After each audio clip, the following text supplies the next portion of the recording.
Alright, how's it going, you guys? Got another video for you today on poly bushings. So for a while I was running purely rubber bushings on my car with the exception of the upper control arms in the back, and the only reason I switched those out to solid spherical bushings was because that's what came with the aftermarket camber arms that came with Cork Sports adjustable control arms. So I noticed that I was getting a lot of understeer, especially in tighter corners. I noticed that at the FCP Euro Proving Grounds out in Lime Rock Park. If you guys are familiar with that track, you'll know that it's really tight and technical. So it's a good way to really test the front end suspension on your car and see how well tuned it is, how much front end grip you have in tighter corners. And what I kept noticing was, I felt like if I didn't put too much steering input in, the car was really nicely balanced and it would drive exactly how I wanted it to. But as I added steering input into tighter corners, even if I loaded up the front with a lot of weight, with trail braking, I would still get a lot of understeer, and the understeer felt like it would go on and off. So I would turn in, put a lot of steering input into a corner, trail brake in, and while I'm putting my foot into the brakes to really try and get weight off the back of the car, off the back tires, I would feel like the tires would slip and then suddenly grip, and then slip and then suddenly grip.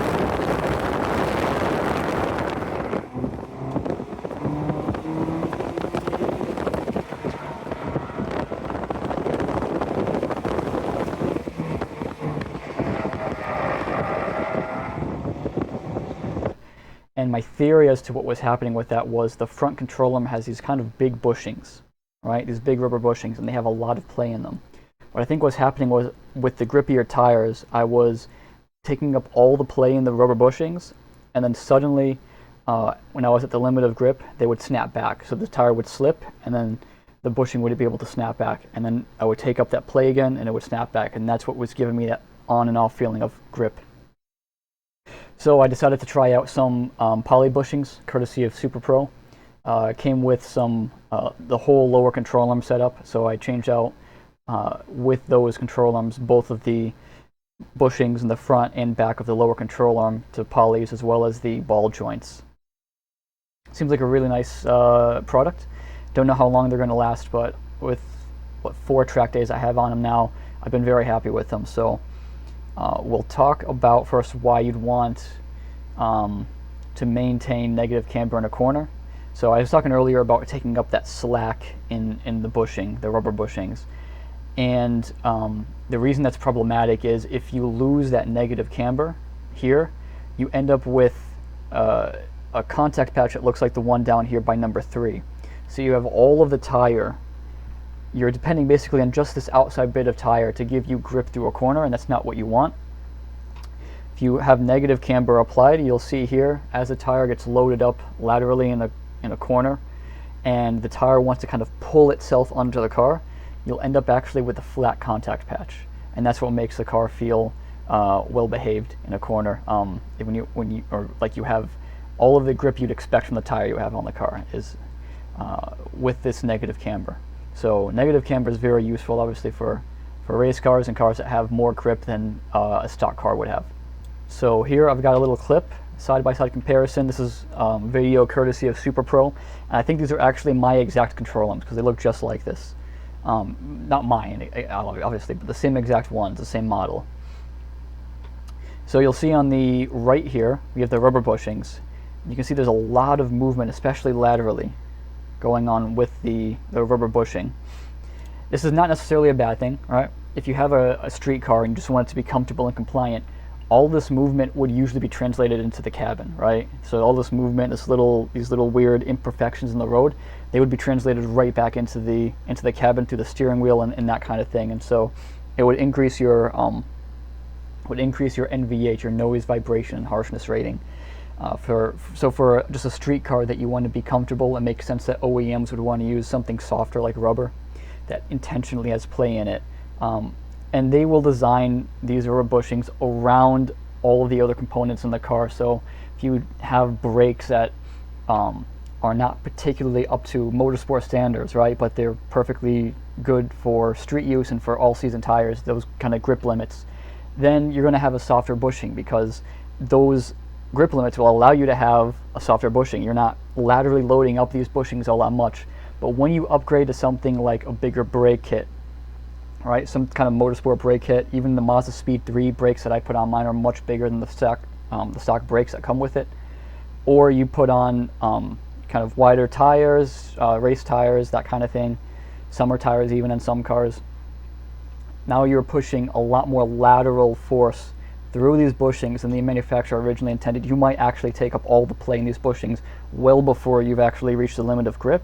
And if you're looking to maintain that negative camber, that flat contact patch we talked about earlier, then you're going to want to switch to a stiffer bushing. And poly bushings offer that stiffer rating. I actually have some here. See, this is what a poly bushing looks like. I think these are a 90 something hardness rating. These are actually pretty stiff. You can't even really squeeze these with your hand. They're very, very stiff. These might as well be solid.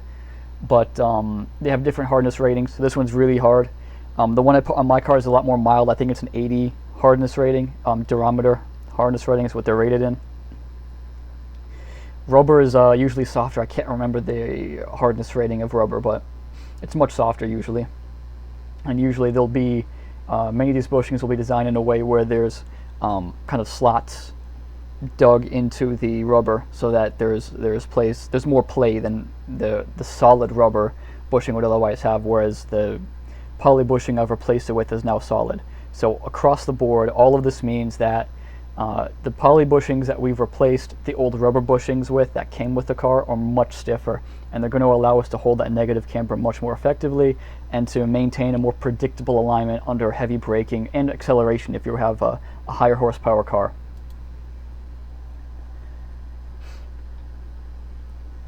So you can see here a lot of movement laterally through the rubber bushing, and much less so with the Super Pro bushing, the Super Pro poly bushing. So that's the end result of the poly bushing. Let's talk about now how to actually install these.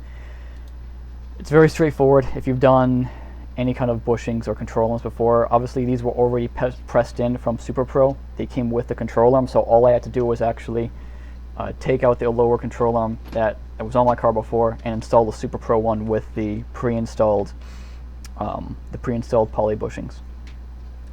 In order to do that on my car, I have to take off the brake caliper, so that's what I'm working on here. And I have to take off this bottom tray. So I'm just taking that off. And I'm showing here with the crowbar the amount of play that this rubber bushing has. These are, by the way, almost brand new bushings. They're from Moog, and I got them, I want to say, a year ago. They have maybe 15,000 miles on them and like 3 track days. See here, I'm taking off the brake caliper. Here I'm taking off this lower splash guard, which I need to get access to the front bushing here, the lower control arm. I think everything with PB Blaster. So this here, that's the bolt I was talking about. So in order to get to this bolt, you just have to take off that brake caliper.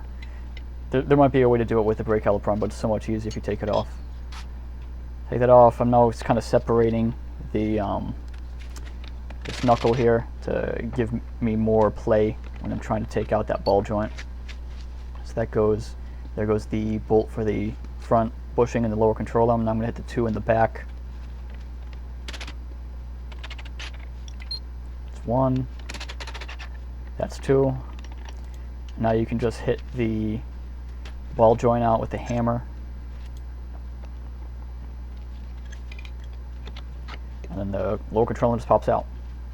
So you can see that's the old lower control arm. Here are the new ones. You can see the new ones from Super Pro, they already have the poly bushings pre-installed on them, so there's no pressing you need to do here, which is really convenient. If you guys have ever tried to put in bushings or ball joints and you've had to press them in, it's a big pain, so this really makes your life a lot easier. I'm just hoping that the ball joints last, because my last set of Moog ball joints only lasted about 50 or 40,000 miles. So you can see I'm just squeezing this in. There's nothing really to note here except for when you're tightening down the front bushing on this lower control arm. The rear bushing you don't have to worry about. You can just tighten them down as in the reverse order that you took the old control arms out. You just take the nut, put it on, zip the bolt on through the bottom, and clamp down that lower control arm bushing in the back. And it doesn't have to be loaded up, meaning the control arm doesn't have to be loaded up in order for you to torque it down, but the front one does. So that's a big important step here. If I were to zip this guy down right now with a torque wrench and torque it down to spec, I might destroy that bushing, because if you imagine bushing sitting like this and it's fixed to the control arm, right? It's pressed in there really tightly. So I put a bolt through there and I pinch it, right? It's torqued down, it's pinched, and the lower control arm is sitting at an angle that it's not going to be sitting at when it's on the road. Sitting like this, let's say my hand here, this hand, is the lower control arm. So now I've torqued this guy down and I set the car back down. Now this bushing is under constant tension, right? What it's supposed to be is you preload this lower control arm to properly install this, right? You would preload it with the bolt loose so it's not pinching the bushing, and then you would torque it down. So the way I did this is, you have two options here. You can either just install everything loose, put the car down on the ground, and then try and torque down the nuts, or the bolts rather, with the car on the ground. That way it's sitting as it would usually sit at its normal ride height when you're torquing down those bushings. However, I don't have a lot of room to do that in my garage, and I don't have a lift. So what I did was I measured the distance from the center of the hub on the wheel to the fender, and to get the ride height, right? And all I'm going to do is mimic that measurement again with the jack loading up this lower control arm so that it's sitting at the same height as it would if it was sitting on the ground. And then I'm going to torque it down. So you'll see here, I'm just putting this front bolt in nice and loose.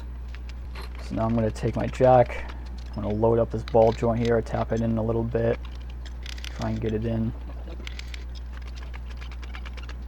I also like to put a little bit of silicone grease on the ball joint to make it easier to finesse in. Make sure you use silicone and not lithium, because it won't react well with the rubber. So I've pushed it in.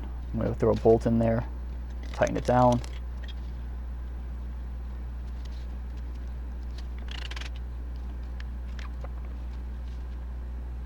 And now what I'm going to do, I'm going to whiz these guys tight in the back. Like I said, they don't have to be, the control arm doesn't have to be loaded up to tighten those guys down. And now I'm going to take this tape measure, and I'm going to measure and see where the factory ride height is. I'm going to mimic that factory ride height, not factory, but the ride height that the car usually sits at with my setup right now. And I'm going to mimic that with the jack loading up this lower control arm. And then I'm going to whiz this guy tight. So in my case, I think these are 90-ish foot-pounds of torque. So you can see I torqued it down. Now I unloaded the control arm, it's ready to go now. So that's everything that I can think of that I have to share about poly bushings. So this was a mod that I really wasn't sure what to expect with. I've heard guys say they didn't feel a big difference when they switched to polys, and I've heard other guys swear by them, say that it's like a necessary thing to do if you have a race car. And obviously my car is not a dedicated track car. It's both my daily and a track car that I use on occasion, so I didn't want it to ruin the ride quality entirely. For me, it did make a big difference, and I think part of the reason it made a big difference for my car was because these bushings have so much play in the front. So in the back, maybe I wouldn't have noticed that much of a difference because the bushings aren't that big, but in the front, I noticed a big difference. So now going around those tighter corners, loading up the front, I feel like I'm getting a much more consistent breakaway point in terms of my traction. So the traction breaks away a lot more predictably than it did with the rubber bushings. And I feel like I have more grip in tighter corners. So it was definitely worth, the mod was definitely worth it for me. However, I've talked to guys who run Acura TSXs, for instance, and they say that on those cars, switching to polys didn't do much for them. NA Miata guys also seem like it's very, very minor differences between polys and rubber bushings. So it depends on the car. and it depends on how much play the factory rubber bushings have. So do your own research on this. Check out the forums, see what people are saying. But I would say that if nobody's tried it before and you see that you have some of the problems I was experiencing with less than predictable, less than ideal breakaway in traction, and you don't mind the ride being a little bit harsher, then I'd say go for it. And that was the other surprising thing for me with these bushings, was I didn't notice that much of a degradation in ride quality. A little bit more vibration coming through the steering wheel, not necessarily a bad thing. I actually like having more feel in the steering wheel now. But that was it, really. It didn't affect the ride quality that much for me. So really, across the board, this was a great mod for my particular car. But again, do your own research, see what people on the forums are saying about your car, and if no one's tried it, and you're suspicious of the your rubber bushings giving more play than you'd like, then I would definitely recommend checking out some poly bushings. And I would recommend hitting up Super Pro for those bushings, because they made a good product, and I'm very happy with it. And the other guys I've talked to who run Super Pro bushings have also liked theirs. So they didn't pay me to say that. I just like their stuff. Hope this video was helpful to you guys, and I'll see you guys in the next video.